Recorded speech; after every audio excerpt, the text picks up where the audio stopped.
L'épouse sacrifiée. Partie 1. Il enterre sa femme vivant. Dans une ville où l'argent et le pouvoir contrôlaient tout, Malik était un homme respecté, riche et influent. Il pensait que rien ni personne ne pouvait lui résister. Marié à Sofia, une femme belle et intelligente, il donnait l'image d'un couple parfait. Mais derrière cette façade, il cachait un terrible secret. Il était tombé sous le charme de Leila, une jeune fille de 18 ans, belle et innocente, qu'il désirait pour lui seul. Pourtant, Sofia représentait un obstacle, un problème à éliminer. Tant qu'elle était là, son amour interdit restait hors de portée. Alors, il prit une décision irréversible. Une nuit, il provoqua une dispute. Son regard était froid, son ton glacial. Il accusa Sofia d'infidélité. Désemparée, elle pleura, supplia, jura qu'elle était innocente. Mais Malik ne l'écoutait pas. Il avait déjà tout prévu. Quand elle tenta de fuir, il la rattrapa violemment, la ligota, la bâillonna. Son cœur battait à tout rompre. Elle se débattait, luttait, mais il était plus fort. Dans le salon, sous un tapis, un trou profond avait été creusé. Un piège, une tombe.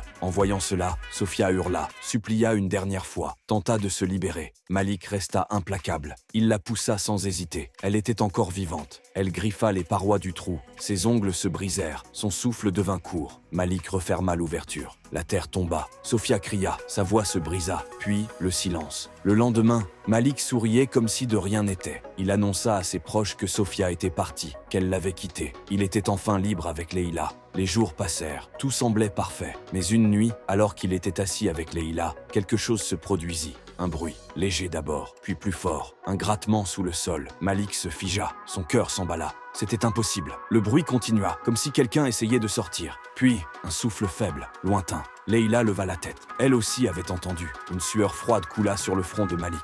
Il était paralysé. Et enfin, une voix glaciale, brisée par la douleur. Une voix qui murmura son nom. Malik, c'était la voix de Sofia. Si vous ne suivez pas le projet Todo Aoi, il est probable que vous ne nous reverrez jamais. Mais si vous le faites, félicitations, vous êtes sur un chemin de croissance continue.